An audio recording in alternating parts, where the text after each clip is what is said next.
What's up mga kaidolo, meron tayong Rosco Suzuki dito. Ang issue niya, ang problema niya ay ang kanyang karburador dahil humahagupgup siya mga kaidolo, at titignan natin kung ano ba ang problema.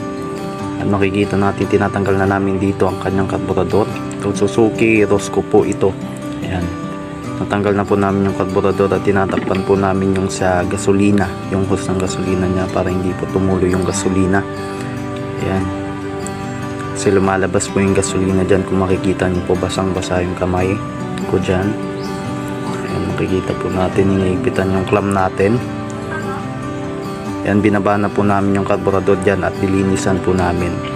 Ayan, makikita nyo mga kaidolo, meron pang tumutulo sa kanyang hose, merong langis. Ayan, ayan, binaba na po namin yung karburador dyan.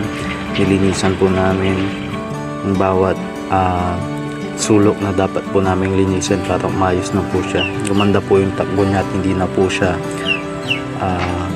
palyado. Ayan, may tubig po siya kung makikita nyo. Ayan, may tubig po siya dyan. Nakita ko po yan, may tubig po. Ayun, tubig. Kapag umalo yan mga bossing, kahit saang sasakyan ng gasolina, hahagupkup talaga yan. Mga pamotor, kotse pa.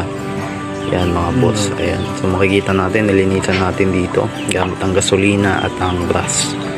Binash po namin lahat yan para malinisan po ng mabuti. At pinandad na nga natin dito kaidolo. At ito nga, maayos na yung pandad niya.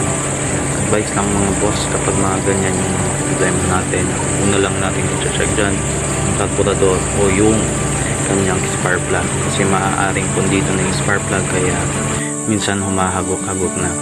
Minsan naman ang gasolina natin ay may dalang tubig. Ayan, o kaya nalagyan ng tubig, kaya ganyan.